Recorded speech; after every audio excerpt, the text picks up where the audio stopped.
Hello, bonjour, c'est votre lion du Woroba. Je suis de retour ce dimanche-là. C'est pour donner mon avis. Connectez-vous s'il vous plaît mes amis. Connectez-vous. Donc je suis là en fait ce dimanche pour en fait donner mon avis sur la situation sociopolitique qui prévoit aujourd'hui en Côte d'Ivoire, où on a constaté des trahisons encore, on a constaté des tops, on a constaté aussi et que au sein du parti même, il y a des personnes qui prétendaient être avec nous, être du RHDP, mais qui en fait continuent à être des tops au sein du parti. Bien aimé, je vous salue fraternellement, c'est votre lion du Woroba qui vous entretient depuis la Suisse. Je vous dis bonsoir.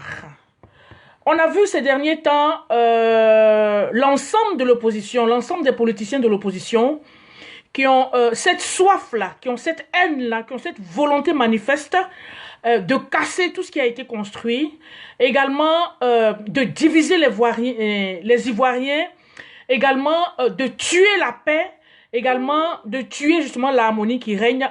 Eh, Magrando, Chanel Carcarle, comment vas-tu?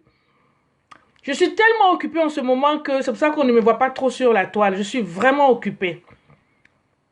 On dit quoi? La santé, ça va bien. Donc moi, je fais cette petite sortie là justement pour donner mon point de vue sur la situation socio-politique qui règne aujourd'hui. Moussa Bakayoko, bonjour, sois salué depuis ta position. Qui règne aujourd'hui en Côte d'Ivoire et qui vraiment attriste les cœurs et qui...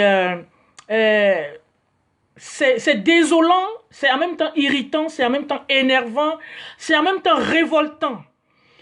C'est vrai que dès la prise du pouvoir du président Alassane Ouattara, il a toujours baigné dans les émotions.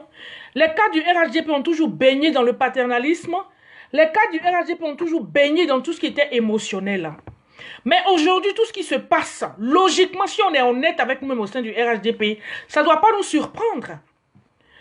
Ça ne doit pas nous surprendre. Et je ne cesse de dire, Lassina Ouattara, salut mon esclave, comment vas-tu? Je ne cesse de dire et que au sein du RHDP, il y a des tops, il y a des infiltrés. Dès le premier mandat, Sila Cheikh Ndamagui, bonjour. Dès le premier mandat, Soro Guillaume avait déjà infiltré tout le système vu qu'il a occupé les hautes fonctions au sein de la Côte d'Ivoire. On a joué avec le feu. Aujourd'hui, ce sont les conséquences d'une négligence, d'un mépris et du fait que, Mamadou Kamate, bonsoir, et du fait que nos cadres du RHDP se sont amusés avec le feu. On a interpellé, on a signalé, on a dénoncé, on a crié, on a hurlé. Moi-même en particulier, qu'est-ce que je n'ai pas dit? Il y a des gens qui ont douté. Il y a des gens qui n'ont pas cru. Mais dans la vie, là, moi, je pense que chaque personne a son réseau d'information. Chacun a sa source d'information. Il y a combien de coups d'État qui ont été déjoués? Il y a combien d'attentats qui ont été déjoués en passant même par des djihadistes qui ont été arrêtés? Mais il n'y a pas plus sourd que celui qui ne veut pas entendre. Il n'y a pas plus aveugle que celui qui ne veut pas voir. Mais aujourd'hui, tout ce à quoi on assiste, pour moi, je pense que ce sont les conséquences de vouloir forcément avoir ce prix Nobel de la paix. Mais le président Alassane Ouattara, je sais qu'il est paternaliste. Et c'est ce que je dis. Dès la première prise du pouvoir, on devait nettoyer nos ambassades. Mais dans le but d'intégrer tous les enfants, toutes les filles et fils du pays, le président Alassane Ouattara, Touré Moritier, bonsoir. Moïse Palo, bonsoir. Le président Alassane Ouattara a laissé ses gars dans les ambassades. Mais on sait que la diplomatie est sensible. Qu'est-ce qui nous étonne aujourd'hui s'il y a des informations? Mamadou Meïté, salut. Sandu Meïté. Ma puce, comment vas-tu? Attendez juste un instant, hein, je vais couper ce téléphone-là. Donc, c'est ce que je disais pour revenir à mon speech, à mon discours. On s'est amusé avec le feu. Dès la première prise du pouvoir, moi je crois que le président Alassane Ouattara aurait dû nettoyer au niveau de la diplomatie. Mais on se plaint qu'il y a des fuites d'informations. C'est normal qu'il y ait des fuites. Vu qu'on a des infiltrés, on a des gens qui sont infiltrés, qui sont juste là pour faire le sale boulot, la sale besogne. Donc c'est normal qu'on ait des infiltrés et c'est normal qu'aujourd'hui, on comprenne que effectivement, on était avec des gens qui n'étaient pas avec nous, mais plutôt, Validia, bonjour, qui sont venus en infiltré. Makoro, Chanel Kaka, merci beaucoup vraiment d'inviter pas mal de gens. Merci d'inviter pas mal de gens. Oui, effectivement, et ça je ne cesse de le dire, trop de laxisme au sein du RHDP. Trop de laxisme au sein du RHDP. Je ne cesserai pas de le dire. Je ne sais pas, nos cadres du RHDP, je ne sais pas s'ils sont de vrais responsables. Je ne sais pas s'ils sont là par rapport à leurs intérêts privés parce qu'il est grand temps de situer les responsabilités. Et comme on me connaît avec mon franc-parler, je ne vais pas aller par le dos de la cuillère. C'est vrai qu'aujourd'hui, on condamne l'opposition. Mais c'est nous également qui avons prêté le flanc. C'est nous qui avons ouvert ces portes, ces vannes-là. Si cette opposition aujourd'hui se permet de faire ce qu'elle veut, elle a gagné en confiance. Elle a gagné du terrain. Pendant que nous, on passait le temps à jouer. Pendant que les cadres du RHDP restaient sourds au cri du cœur des militants de la base. Pendant que les cadres du RHDP, le président Alassane Ouattara est venu avec de bonnes idées. Mais le pauvre, il ne peut pas être partout. Le président Alassane Ouattara ne peut pas être partout. Et ça me fait tellement mal. Et qu'il est venu avec des bonnes idées. Mais son entourage, on a vu des dissensions. On a vu des trahisons. On se rend compte que ces personnes-là qui sont venues d'abord s'enrichir. Prendre des milliards sous la bannière du RHDP. Mais c'est bientôt les élections. Elles vont prendre ces milliards-là pour payer leur caution pour les élections, pour se présenter. Qu'est-ce qui nous étonne? C'était à nous de redoubler de vigilance. Dans tous les pays que moi je connais, les États-Unis, même la plus grande puissance, quand un parti au pouvoir prend le pouvoir, a les rênes, a les commandes, c'est d'abord ses militants, c'est d'abord ceux qui ont mouillé maillot, c'est d'abord les plus méritants. Mais qu'est-ce que nous on a fait? Parlons juste, parlons vrai. Tout le monde me connaît avec mes prises de position. Je suis RHDP, mais ça ne veut pas dire que on ne doit pas dire la vérité qu'on doit dire. Tout ce à quoi on assiste là, mais c'est une conséquence suite à l'accumulation de beaucoup d'erreurs au sein du RHDP. Parlons vrai, parlons juste, parlons poli. Tout ce à quoi on assiste aujourd'hui, trop de laxisme tue la paix dans un pays. Trop de laxisme tue la paix dans un pays. Et ça, je l'ai toujours dit. Et je réitère encore cet avis-là. Trop de laxisme, trop de liberté, trop de libertinage, je dirais, tue la liberté. On a joué avec le feu. Aujourd'hui, on ne devait pas assister à ce genre de déviation-là. L'opposition a gagné en confiance, a gagné du terrain. Pendant qu'on criait, c'est bouclé, c'est géré. L'opposition s'est organisée, et ça je l'ai dit. Plus on va aller vers le mois d'octobre, plus on va tendre vers les élections. Cette opposition poubelle, cette opposition moribonde, cette opposition criminelle, cette opposition composée de tueurs et de tueuses, en l'occurrence de Simone et Yves Gbagbo, ils vont intensifier leurs actions. Mais nous, on prend le train en marche. On prend le train en marche. On se comporte comme si on était dans l'opposition. On a été dans l'opposition, on a lutté pour avoir ce pouvoir. Et non content de ça, on a les rênes, on a toutes les clés. Et on continue de se comporter comme si on est dans l'opposition. Mais ça m'écoeure. Ça m'écoeure. Partagez ça pour que ça tombe un peu dans l'oreille de ces cas du RHDP. Mais tout porte à croire que c'est leur petit confort qui protège. Je vous demande pardon. Le président Alassane Ouattara est venu avec des bonnes intentions. Aidez-le, s'il vous plaît. Cas du RHDP. Aidez-le, aidez le monsieur là, s'il vous plaît. Ayez pitié, même pour la crainte de Dieu. Aidez le monsieur là, s'il vous plaît. Tout le monde connaît, enfin pour moi, tout le monde connaît le programme d'Alassane Ouattara.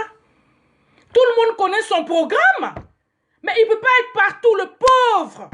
Il compte sur des gens, il met des gens à des responsabilités qui sont incapables. Combien de cris on n'a pas, combien de cris de SOS on n'a pas lancé, même moi-même. Ceux qui me suivent, qui suivent mes vidéos, ils savent que j'ai un franc-parler. J'ai interpellé.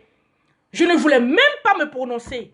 Mais ce qui a fait aujourd'hui que je fais cette vidéo, ce qui a fait que je fais cette vidéo, je vais vous expliquer. Il y a un jeune, un groupe de jeunes militaires qui sont à la frontière du Ghana. J'ai fait des posts avant. Il y a des jeunes militaires qui m'ont interpellé. Ils m'ont dit, ah, la grande sœur, fais une vidéo où tu vas annoncer certaines choses. Il y a des attaques qui se préparent aujourd'hui au niveau de la frontière du Ghana. Nos troupes qui sont sur le terrain, les Kone Zakaria, les Las, les Los et tout, sont à Abidjan. Mais les jeunes là sont sur le terrain à la frontière. Ils n'ont pas d'armement qu'il faut. Mais on ne sait pas quand est-ce qu'on va attaquer. L'attaque qui s'est passée au nord n'aurait pas dû être. On est armé, on a investi dans l'armement pour protéger. Le président Alassane Ouattara, le pauvre, a dit. Et qu'il allait protéger les frontières et tous les territoires. Mais si lui, il prononce des choses que ça ne suit pas. Les gens qu'il a nommés à ses places de responsabilité sont incapables parce que ces personnes-là protègent leurs petits intérêts. Ces personnes-là protègent leur confort. Mais arrêtons avec la méchanceté. Arrêtons avec la méchanceté. Ils m'ont appelé, c'est pour ça que je fais cette sortie-là, pour interpeller encore nos autorités. Au niveau de la frontière du Ghana, et je le dis, ils m'ont donné beaucoup d'indices, mais je ne peux pas trop entrer dans les détails pour ne pas peut-être qu'on découvre qui m'a donné l'information. Ces jeunes-là sont sur le terrain. Ils m'ont dit qu'ils n'arrivent pas à dormir. Ils ont le cœur qui bat parce qu'ils ne savent pas à quel moment on va les attaquer.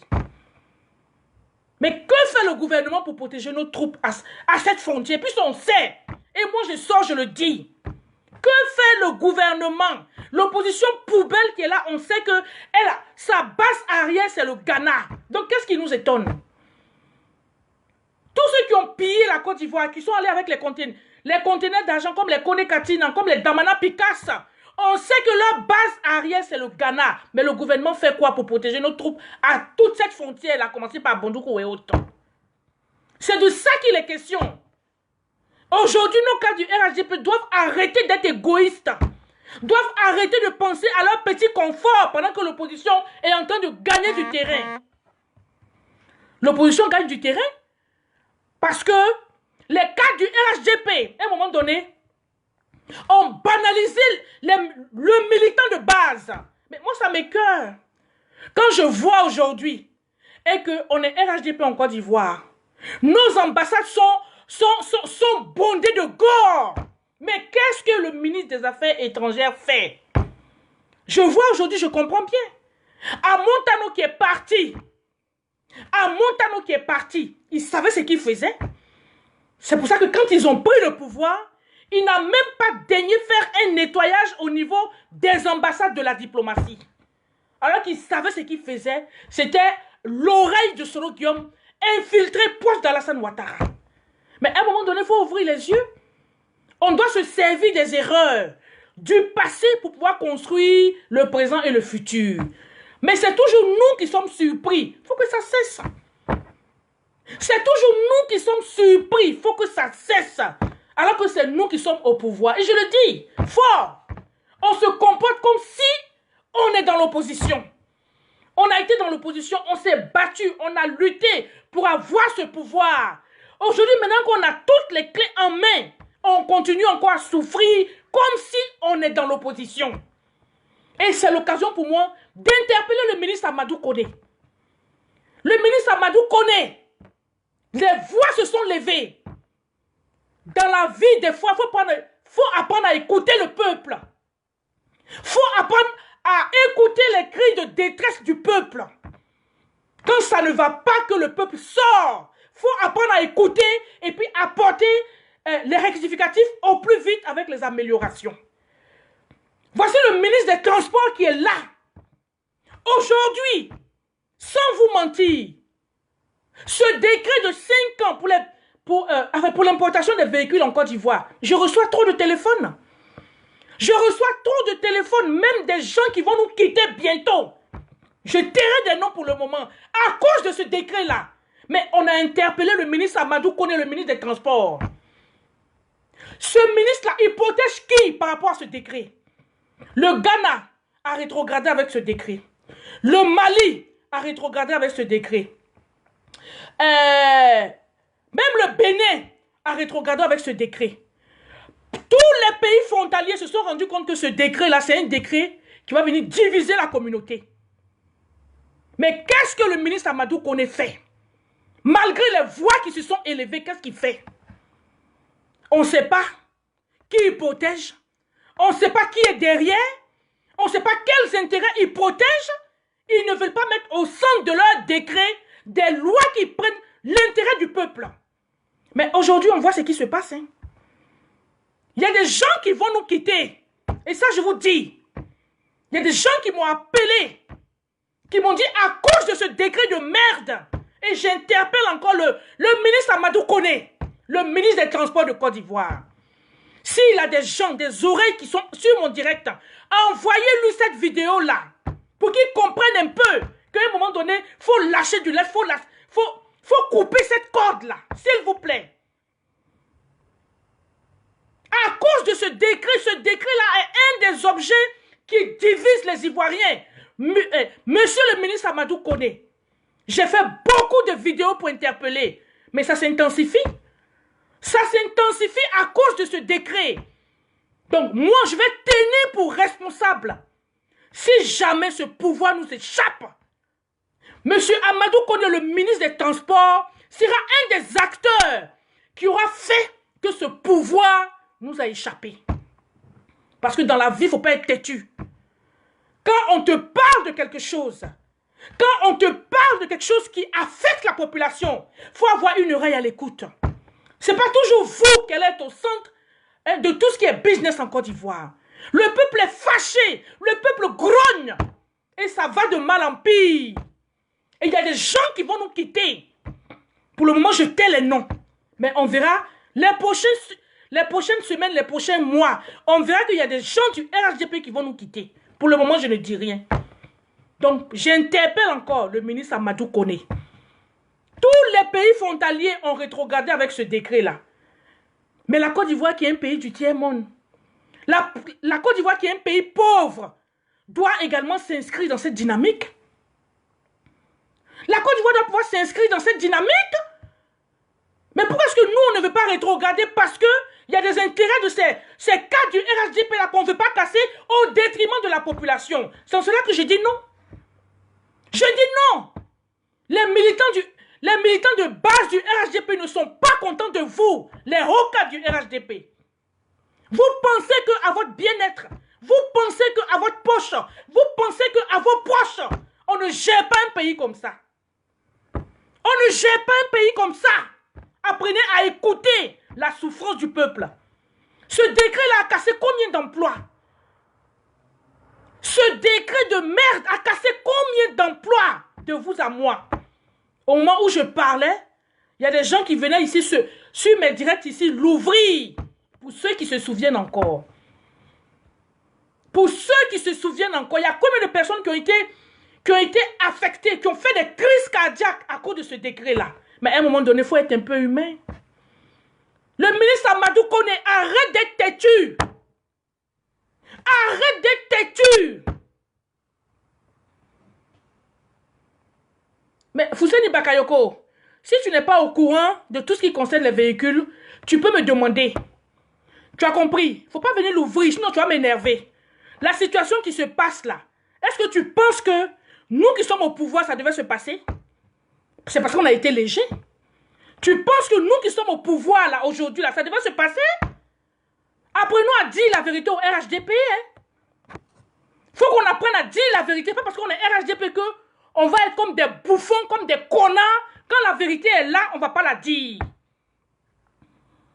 Tu as compris? On peut réviser le décret, encadrer le décret, et puis mettre certaines normes comme il faut. La pollution d'un véhicule ne dépend pas de son âge, mais de son usage. Je ne sais pas où tu te trouves, mais ici en Europe, on a des cartes CO2 pour la pollution, avec des indices de pollution, si tu ne sais pas. Donc quand vous venez parler, écrire vos idioties là, demandez. Parce que moi-même, je suis concernée, moi-même, je suis dans la filière, donc je sais de quoi je parle. La pollution d'un véhicule ne dépend pas de son âge. Ceux qui ont fait le rapport, qui ont déposé le rapport sur la table du ministre Amadou Koné, ont menti. Ils ont faussé le rapport. Quand on ne connaît pas, on demande aux spécialistes. Il y a des indices de pollution avec la carte de CO2. Moi, je ne dis pas forcément de casser le décret pour faire entrer des vieux véhicules en Côte d'Ivoire. Toi, tu penses que le pouvoir d'achat de chaque Ivoirien peut payer un véhicule de moins de 5 ans? Même en Europe ici? Il faut être un peu honnête avec ta conscience. On parle des choses pour améliorer la condition de vie des Ivoiriens. Aujourd'hui, le pays est en feu, tu viens l'ouvrir. Il ne faut pas faire, je vais te manquer de respect. Il ne faut pas faire ça. Il faut être honnête. Toi, tu penses que la pollution d'un véhicule dépend de l'âge? Tu penses que la pollution d'un véhicule dépend de l'âge? Tu connais un peu le pouvoir d'achat des Ivoiriens? Tu connais la grille salariale un peu de tous nos fonctionnaires? On ne se rend pas compte qu'un véhicule de moins de 5 ans est neuf. Et même pour nous qui vivons en Europe ici, est-ce que tout le monde peut acheter un véhicule de moins de 5 ans? Un véhicule moins utilisé de 10 ans est moins polluant qu'un véhicule de moins de 5 ans utilisé comme il faut. Il faut être un peu logique. Comme je dis souvent, il ne faut pas m'énerver, je vais te manquer de respect sur mon direct. Je ne te bloque pas, je te laisse. Mais revois-toi. Il faut te revoir, hein. Sinon, je vais te dire des choses ici qui vont faire que tu vas quitter mon direct. Moi, je ne vous appelle pas, hein. Quand je parle là, j'argumente bien. Tu ne parles pas à une analphabète ou bien à quelqu'un qui a l'urine dans son cerveau. Un véhicule de moins de 5 ans qui est beaucoup utilisé par rapport à un véhicule de moins de 10 ans qui est peu utilisé, mais la différence se fait voir avec la carte de CO2 de la carte qui va nous présenter l'indice de pollution.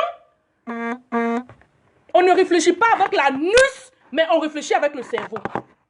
Si tu n'es pas content, tu parles de mon direct, c'est moi-même qui vais te bloquer.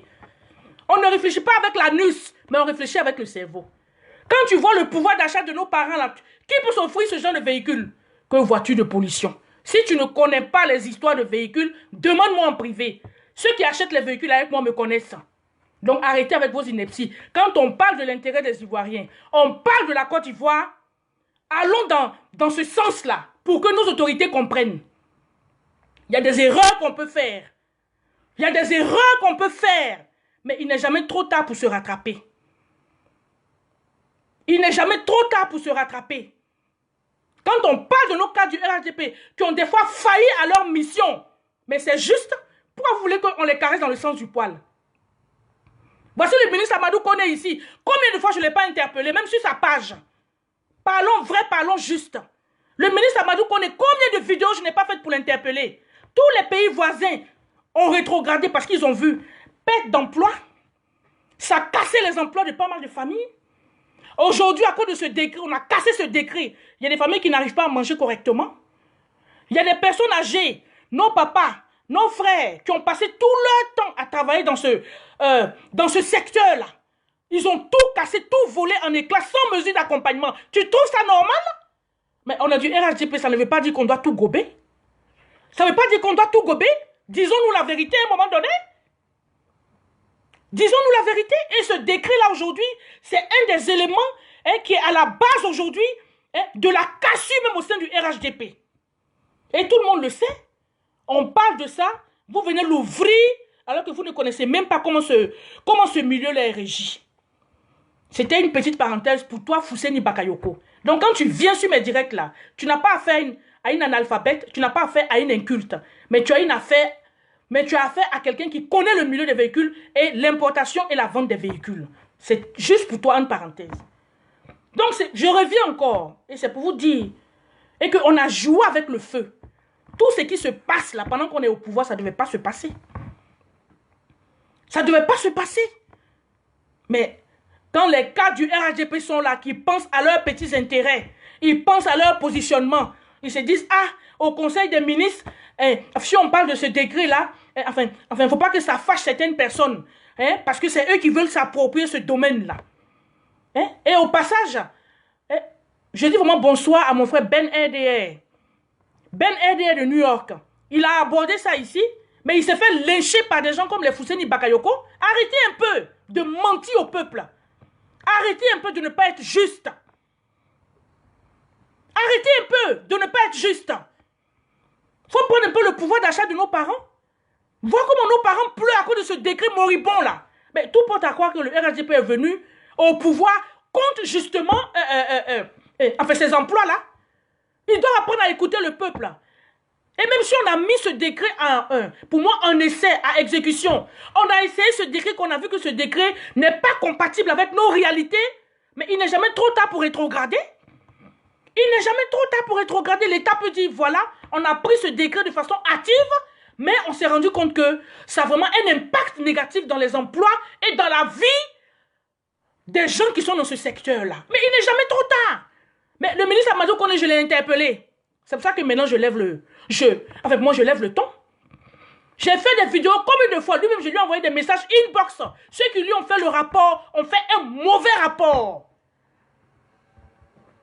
Ils ont fait un mauvais rapport qu'ils ont mis sur la table du ministre des Transports de Côte d'Ivoire, Amadou Kone. Il faut qu'on se dise la vérité. Donc, mon direct aujourd'hui, c'est pour interpeller encore les autorités.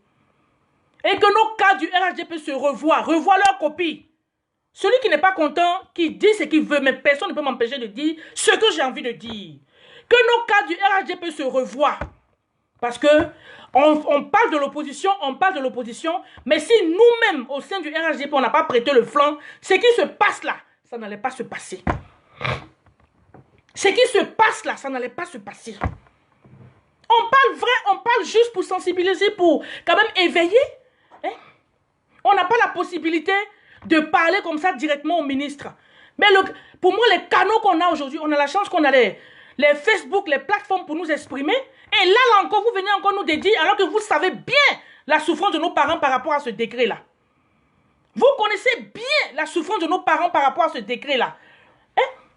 Moi, je mets quiconque au défi ici, qu'on me dise, est-ce que ce décret-là n'a pas tué beaucoup d'emplois? Est-ce que ce décret n'a pas tué beaucoup d'emplois? Mais dites-moi, parlons vrai, parlons juste. Ce décret n'a pas tué beaucoup d'emplois, n'a pas affamé beaucoup de familles. Mais à un moment donné, si ils ont mis le décret à l'essai et qu'on se rend compte que ce décret, même au niveau du port, même au niveau des entrées, au niveau du port, ça a pris un coup. Parce que, je ne sais pas qui le ministre Amadou Kone veut protéger. Je ne sais pas qui il veut protéger. Mais que ça cesse. Mettons l'intérêt du peuple au centre de nos actions. Mettez l'intérêt du peuple au centre de nos actions, de nos activités, de nos décisions. Mais il est sourd. C'est pour ça que je lève le ton aujourd'hui. Il ne veut pas entendre raison. Mais il sera un des responsables si jamais on perd ce pouvoir-là. Parce que tout le monde sait que ce décret-là, c'est un élément de division même au sein du RHDP. Et entre même les gens du Nord. C'est ce décret-là. Oui, je comprends. Non. Awa épouse Diabaté. Oui, je comprends bien. Mais à un moment donné, il faut dire la vérité. À un moment donné, il faut dire la vérité. Exactement, Chanel Kaka. La pollution d'un véhicule. Ici, on a les cartes CO2. Les cartes sur lesquelles sont notés les indices de pollution. Et en fonction des indices, on détermine si la voiture est polluante ou pas. Quand on dit, un véhicule de moins de 5 ans, mais pour moi, c'est ridicule. Quand je vois des commerciaux, des amis commerciaux ici qui ont des véhicules neufs, mais en 4 ans, pour moi, le véhicule est polluant. Mais il y a des gens ici qui achètent des véhicules, qui roulent peu, et en 10 ans, l'indice de pollution est toujours au top, est toujours valable, est toujours bon. Donc, on peut l'exporter en Afrique parce que la voiture n'a pas été beaucoup roulée. C'est le nombre de kilométrage, l'usage qu'on fait du véhicule, qui va déterminer justement la pollution du véhicule et non l'âge. On a des voitures de moins de 5 ans qui sont beaucoup plus polluantes, 100 fois plus polluantes que les voitures qui ont plus de 10 ans. J'ai tout interpellé, je continue d'interpeller. Même aujourd'hui encore, j'ai eu des téléphones. Et tout le monde n'a pas cette capacité-là, cette liberté-là de parler. Quand il y a des problèmes sérieux qui sont là, aujourd'hui, on est dans dans la période électorale aujourd'hui. Tous ces problèmes-là, il faut les mettre sur la table. À quel moment on va parler de ça? On est en période électorale là. Donc tout ce qui peut handicaper justement, hein, tout ce qui peut, pour moi, tout ce qui peut handicaper ces élections, nous handicaper, on doit éviter. On est dans une période électorale qui est tourmentée, quoi qu'on dise. L'opposition ne va pas nous regarder dormir et puis laisser faire. On est dans une période électorale, donc tous les jokers sont bons à prendre. C'est pour ça que j'interpelle. Et cette histoire de décret là, c'est un joker qu'on a aujourd'hui. C'est un joker qu'on a aujourd'hui. Pourquoi le ministre Amadou Kone ne veut pas utiliser ce joker là pour ramener pas mal de nos militants à la maison? Parce qu'ils m'ont dit, si on casse ce décret là, on revient à la maison. Mais pourquoi vouloir tirer sur la corde? Alors qu'on sait que ce décret là, c'est un élément qui a été objet et qui a fait que beaucoup de gens ont quitté le RHDP. Mais pour moi, le ministre Amadou Kone doit comprendre qu'il a une bonne carte dans sa main. On doit utiliser tous nos jokers aujourd'hui. Quand on voit l'agitation de l'opposition. Mais de quoi vous me parlez? On est tous citoyens de la Côte d'Ivoire. On connaît les réalités de la Côte d'Ivoire. On connaît la Côte d'Ivoire. Hein? On connaît tous la Côte d'Ivoire. Moi, je pense que mettons au centre de notre combat l'intérêt du peuple et non nos intérêts égoïstes personnels. Ça, je ne veux pas. Mettons au centre de notre lutte, si on aime vraiment le président Alassane Ouattara, si on aime vraiment la Côte d'Ivoire vient de trop loin. Hein? Toujours ces petits intérêts égoïstes là. Mais et pendant ce temps, le peuple meurt, le peuple souffre. On interpelle. Moi, j'interpelle encore. Même sur des radios suisses ici, les gens qui suivent Radio JC66, ils m'ont plusieurs fois entendu concernant ce décret-là. Et je continuerai à interpeller le ministre Amadou Kone, le ministre des Transports. Tous les pays frontaliers, tous les pays voisins ont rétrogradé. Tous les pays voisins ont cassé ce décret. Ils se sont vite rendus compte que ce décret n'est pas bon. Et ce décret peut mettre les gens dans la rue. Tous les pays voisins se sont rendus compte et que ce décret n'est pas bon. Parce que vous pensez que cette opposition poubelle moribonde là va s'asseoir pour nous regarder jusqu'au 31 octobre. Mais elle va intensifier les actions. Et ça, je l'ai dit il y a peut-être 3 semaines. Je pense 1 mois que j'ai dit. J'ai dit. Après, chacun est libre de supporter qui il veut. Si c'est pour des intérêts. Moi, je vois l'intérêt du peuple. Je vois l'intérêt... pour moi, l'intérêt national avec les emplois. Pour moi, les emplois qui ont été cassés. Hein? Mais bien sûr, hein? Ce décret a découragé beaucoup de militants RHDP. Il faut qu'on se dise la vérité. Hein? Ce décret-là est venu casser même encore le moral des troupes. Et chacun a interprété comme il pouvait. Chacun on n'est pas dans la tête des gens pour savoir comment ils vont réagir. Hein? Ce décret-là, pour moi, c'est un élément qui a cassé, qui a fait voler en éclat le RHDP. Il faut qu'on se dise la vérité. Il ne faut pas qu'on se mente. Ce décret-là, tant que le ministre Amadou Kone va jouer au têtu, va continuer à être sourd, ce décret-là va handicaper le RHDP. Ça, je vous dis. Il ne faut pas qu'on se voie la face. Ce décret-là, hein, à un moment donné aujourd'hui, je pense qu'on doit se dire la vérité. C'est un des éléments aujourd'hui qui handicape le RHDP. Et quand on parle, quand on dit la vérité, quand on est franc, on trouve que on est contre le parti, ou bien on est des tops. Pensez ce que vous voulez. Mais chacun connaît, tout le monde sait qui est la lion du Yoruba, tout le monde connaît mes idées et tout le monde me connaît avec mon franc-parler. Tout le monde me connaît avec mon franc-parler. Le ministre Amadou Kone sera un des responsables si on perd le pouvoir. Et ça, je le dis. Je n'enlève pas ça sur lui aujourd'hui. Je n'enlève pas ça sur lui demain parce qu'il a été interpellé, même par les spécialistes. Il y a le président des importateurs de véhicules en Côte d'Ivoire, M. Konaté, avec qui j'ai contact. Le président a cherché à le rencontrer. Il n'a jamais voulu rencontrer le président des importateurs de véhicules en Côte d'Ivoire. Pourquoi? Question. Il protège qui? Il protège quoi? Pourquoi il ne veut pas rencontrer alors qu'il sait que ce décret met mal à l'aise? Il sait que ce décret met mal à l'aise moi, au sein de la population, a cassé beaucoup d'emplois. Mais quand on prend même déjà ce secteur de véhicules là, il faut voir tous les boulots qui gravitent autour. Il faut voir tous les boulots qui gravitent autour. Il ne faut pas justement se limiter à l'importation des véhicules en Côte d'Ivoire. Mais et tous les boulots connectés, tous les boulots connexes, tous les boulots connectés qui sont autour, les pièces détachées, hein, les casques qui sont là, avec, moi juste à côté, les garages qui sont là, les femmes qui vont vendre à manger autour, hein, toutes celles qui vont vendre de l'eau, la nourriture. Donc ça va générer, ça va développer d'autres commerces qui sont connectés à cette activité-là. Mais ne faisons pas seulement une fixation que sur l'importation des véhicules en Côte d'Ivoire. Mais ça génère beaucoup de micro-emplois autour. Et c'est ce qu'il faut voir. Mais tous ces emplois-là ont été réduits aujourd'hui à néant. Parce que quand il y a un décret qui ferme, quand il y a un garage qui ferme, automatiquement, tout ce qui est lié à ce garage-là tombe à l'eau. Donc, ne faisons pas une fixation que sur les véhicules, mais voyons plutôt l'ensemble de toutes les activités dans l'informel commercial qui sont greffées autour de cette activité d'importation de véhicules, de pièces détachées et de voitures. C'est de ça qu'il est question. Donc, ayons une grande perspective d'ensemble, hein, de cette activité-là.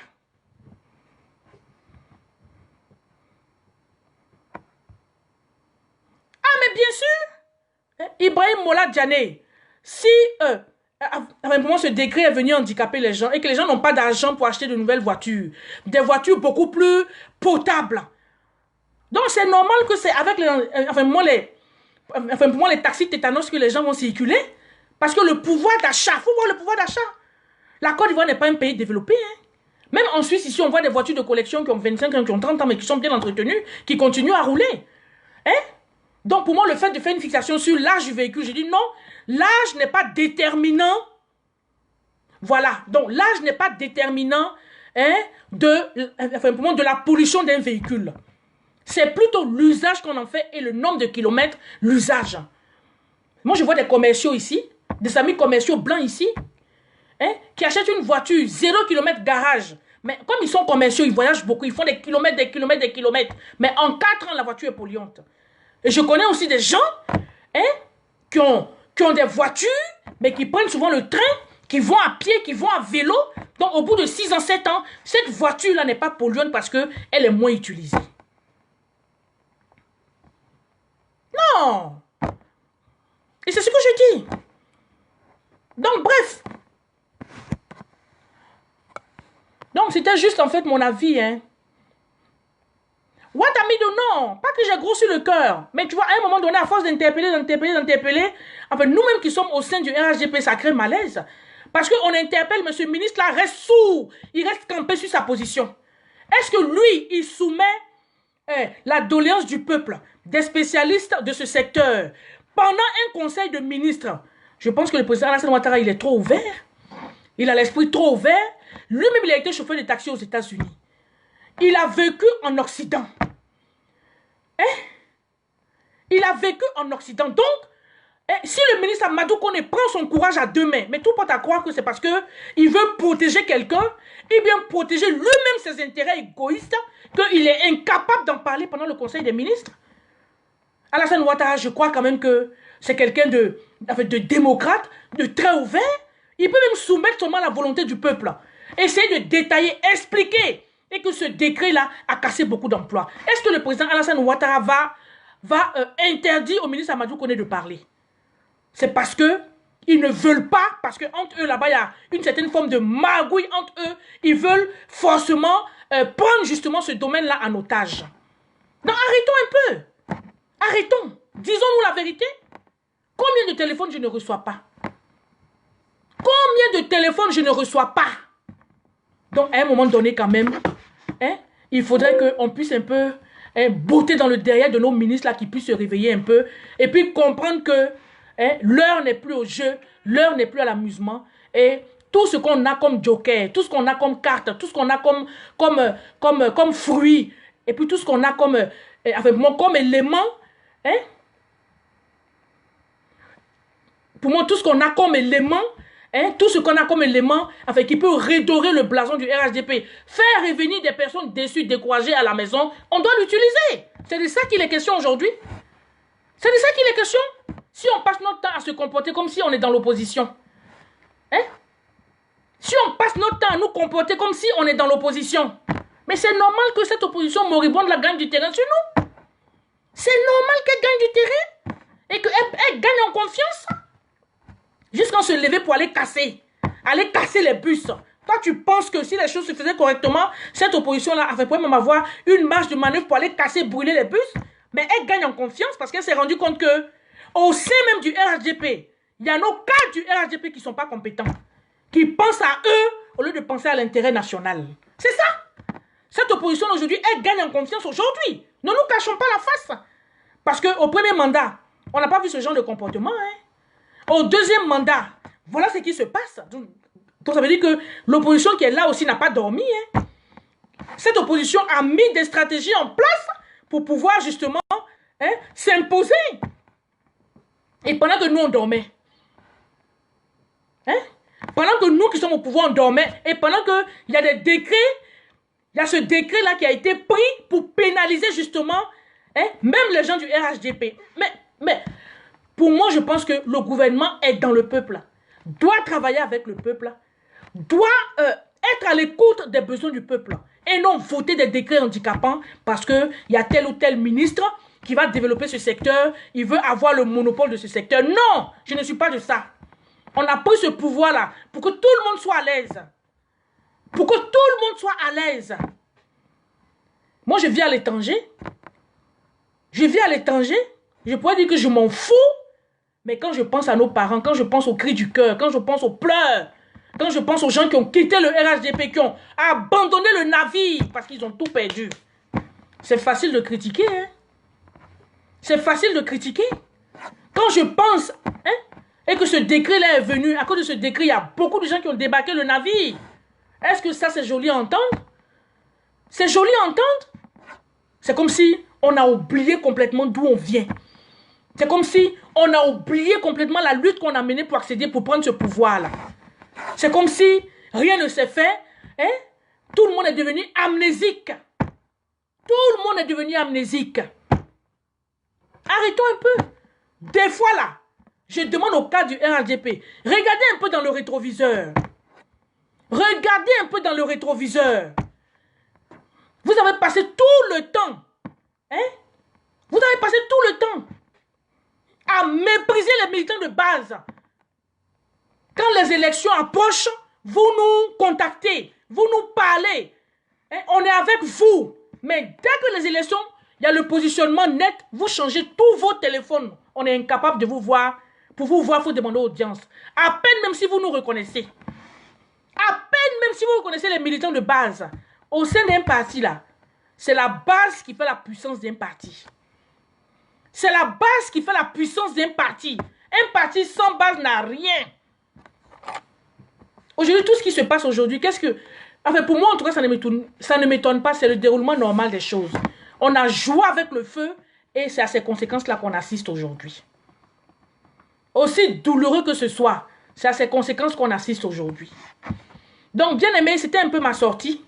Et je voulais également interpeller tous ces politiciens-là, avec tous ces militants de n'importe quel bord. Évitez de donner votre poitrine pour un politicien. Aujourd'hui, on assiste au fait qu'il y a des politiciens qui sont là. Quand je prends le cas du PDCI de Bédié. Aujourd'hui, on a vu qu'au niveau de Daoukouro, il y a des scènes insoutenables qui se sont passées au niveau de Daoukouro. Tout le monde a vu aujourd'hui. Donc, pendant que son fils est sur une Harley Davidson, je vous montre ça avec une chouin, avec une prostituée. Je vous montre ça tout de suite.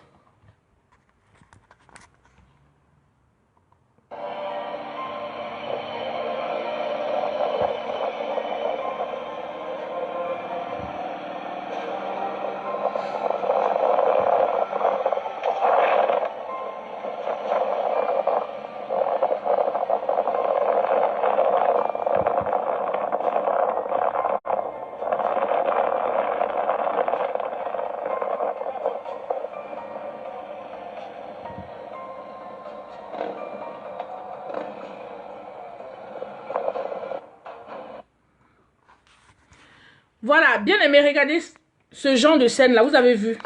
Et pendant que Bédié demande aux gens, voilà, pendant que Bédié demande aux gens de s'entretuer, de s'entre-déchirer. Voilà son fils.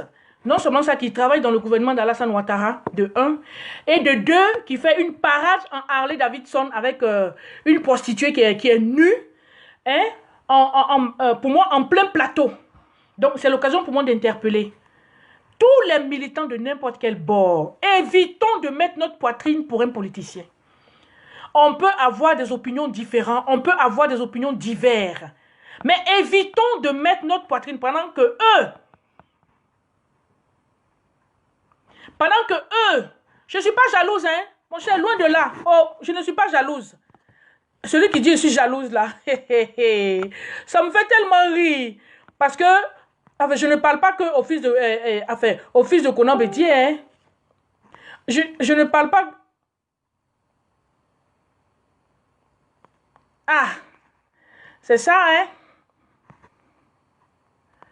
Donc, pour revenir, tous les militants de tous bords, évitez de mettre votre poitrine pour un politicien. Parce que, pendant que leurs enfants se la coulent douce, se la pètent, ce n'est pas nous qui allons mettre nos poitrines devant. Ce n'est pas nous qui allons mettre notre vie entre les mains d'un politicien. On peut discuter, on peut échanger de façon saine. Mais d'y sortir pour aller marcher, se mettre devant les balles, évitons. Ou bien devant des couteaux, évitons. Devant des gourdins, évitons. Évitons, parce que ceux qui sont morts là sont où aujourd'hui? Ceux qui sont morts là sont où aujourd'hui? Donc, n'en déplaise à certaines personnes, c'est mon avis, je dis ce que j'ai envie de dire, parce que je sais que je suis dans la vérité. Donc, j'interpelle encore le ministre de la Défense, le grand frère Ambak, comme j'aime affectueusement l'appeler, qui regarde un peu au niveau de la frontière du Ghana. Tout le monde sait que l'opposition a comme base arrière le Ghana. Il y a des jeunes militaires qui m'ont contacté aujourd'hui pour me dire qu'ils n'ont pas d'armement, qu'ils n'ont pas d'armes et qu'ils ne savent pas à quel moment ils vont être attaqués. Donc, si le ministre de la Défense, Premier ministre Ambak, à ma vidéo, je ne sais pas qui il a délégué pour aller coopter ses enfants là au niveau de la frontière, il y a nos jeunes, il y a nos enfants qui m'ont interpellé aujourd'hui au nombre de 4 ou 5, qui m'ont interpellé aujourd'hui pour dire qu'ils n'ont pas d'armement comme il faut au niveau de la frontière Ghana-Côte d'Ivoire. Donc, il faudrait que le ministre de la Défense, Premier ministre, puisse réagir et prendre ses responsabilités. Le Nord a été attaqué. Le Nord a été attaqué. Donc, aujourd'hui, il y a une... Enfin, pour moi, tout est orienté sur la frontière au Ghana. Ces jeunes-là m'ont interpellé, c'est pour ça que j'ai fait la vidéo. On m'a vu. Et que, depuis quelque temps, je ne fais plus de direct. Parce que, prise par le découragement de nos cadres du RHDP, c'est inconcevable aujourd'hui qu'on soit au pouvoir et qu'on assiste à ce genre de débordement. Le président Alassane Ouattara nous a montré le chemin. Il est venu avec son programme au développement. Il est venu avec la vision qu'il avait pour la Côte d'Ivoire, pour l'Afrique. Mais est-ce que ses collaborateurs autour suivent? Est-ce que ses collaborateurs autour sont dans la même vision que Alassane Ouattara? On a vu les dissensions, on a vu les trahisons, on a vu des gens qui ne veulent pas prendre leurs responsabilités, comme le ministre Amadou Koné, le ministre des Transports, qui refuse de rencontrer M. Konaté, le président des importateurs de véhicules d'occasion en Côte d'Ivoire. Ils ont demandé 1000 fois des audiences. Le ministre Amadou Koné, tout ce qu'il a trouvé à dire, c'est de dire que ceux qui ont fait le rapport ont bâclé le rapport, ceux qui ont mis le rapport sur sa table ont bâclé le rapport. Mais dans ce cas, qu'est-ce que lui fait concrètement? Il sait que le rapport a été bâclé. Mais concrètement, dans l'action, dans le feu de l'action, qu'est-ce qu'il fait pour réparer? Question. C'est pour ça que j'ai pris du recul avec moi, avec la politique. J'ai pris du recul avec mes directs. Mais vu que ces jeunes militaires postés à la frontière du Ghana m'ont interpellé aujourd'hui, m'ont dit qu'ils sont en souffrance, qu'ils ont peur. Parce qu'ils ne savent pas à quel moment on va attaquer. C'est pour ça que j'ai fait cette vidéo-là. pour que nos autorités soient alertées, pour que nos autorités comprennent. Même s'il y a leur gradé, leur patron hiérarchique qui veut étouffer, ces jeunes-là m'ont contacté. Ils n'ont pas d'armes, ils ne sont pas outillés, ils ne sont pas équipés. Donc c'est l'occasion pour moi d'interpeller le ministre Ambak, premier ministre. Il faut qu'il puisse checker. Parce que ce que j'ai constaté dans ce gouvernement-là, quand on délègue les pleins pouvoirs à quelqu'un, les coupeurs de route sont là, les intermédiaires sont là. Ils ne vont jamais transmettre la décision comme il faut. Ils ne vont jamais transmettre le message comme il faut. Parce que chacun à son niveau a envie de manger.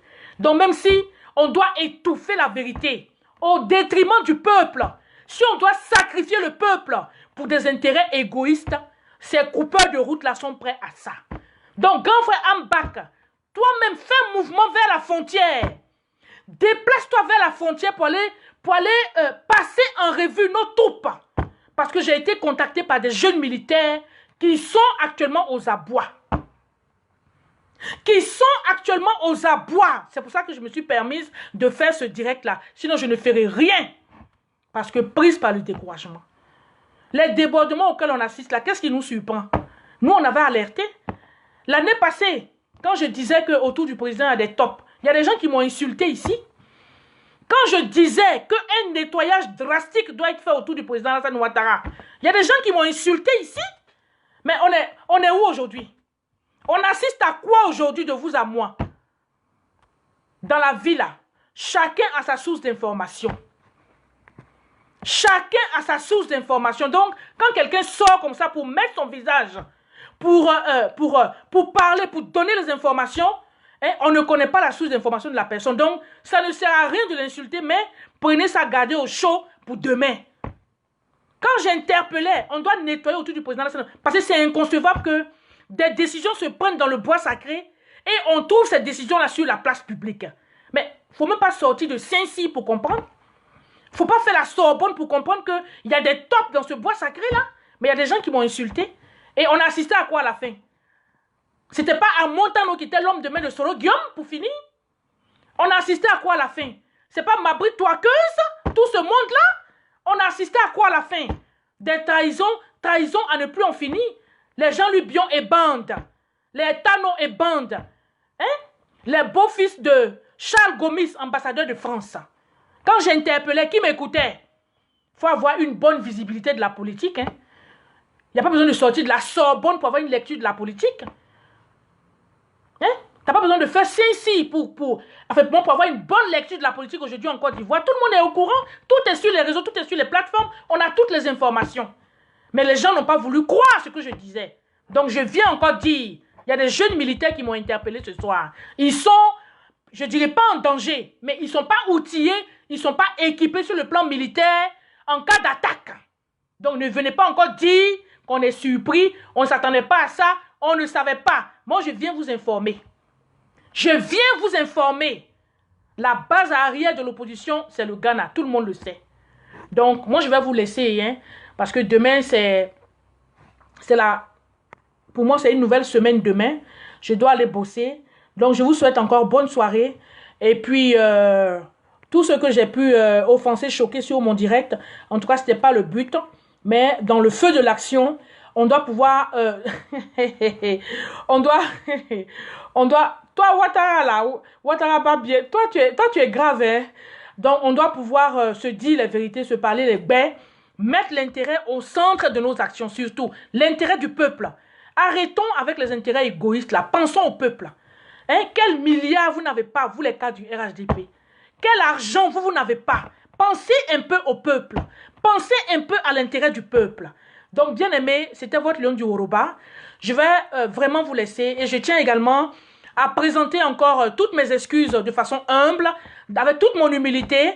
Moi, pour moi, demander pardon, c'est au bout de mes lèvres. Et puis, ceux qui me connaissent, ceux qui me côtoient me connaissent. Je demande facilement pardon. Donc, ce n'était pas mon intention d'offenser, de blesser.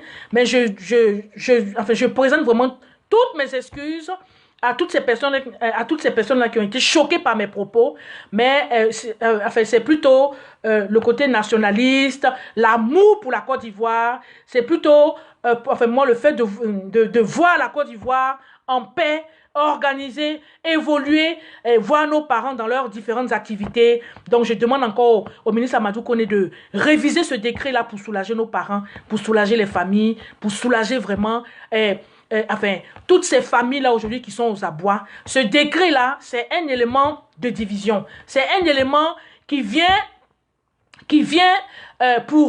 pour moi, pour fragiliser le RHDP. Ce décret-là, c'est un décret fragilisant, c'est un décret handicapant. Donc, s'il vous plaît, j'ai interpellé plusieurs fois. Aujourd'hui, je me suis permise plus ou moins de lever un peu le ton pour comprendre que l'heure est grave et qu'on doit pouvoir utiliser toutes les cartes qui sont en notre possession. Toutes les bonnes cartes, tous les jokers qu'on a en notre possession pour pouvoir ramener justement certains militants égarés, certaines personnes qui sont indécises et certaines personnes qui ont été choquées. Dès l'instant où ce décret va être révisé, automatiquement, on verra le retour de bon nombre de gens à la maison. Donc, bien aimé, je tiens vraiment encore à m'excuser auprès de toutes ces personnes-là qui ont été choquées, qui ont été vraiment choquées, qui se sont senties attaquées. C'était pas le but, hein. Il faut plutôt, pour moi, voir l'intérêt du pays et puis voir ce qui est bon pour les Ivoiriens. Donc, je vous souhaite vraiment une très bonne semaine. Et puis, à tout bientôt. C'était votre Lion du Yoruba. Je vous fais des gros bisous qui vous entretenaient, en fait, depuis la Suisse. Bye bye. Et n'oubliez pas, je vous aime. Après tout, au-delà de tout, on reste et on demeure des frères. Luttons pour la Côte d'Ivoire. Luttons pour l'intérêt de nos parents. Luttons pour le bien-être de la Côte d'Ivoire. Et ça ira mieux. Bye bye.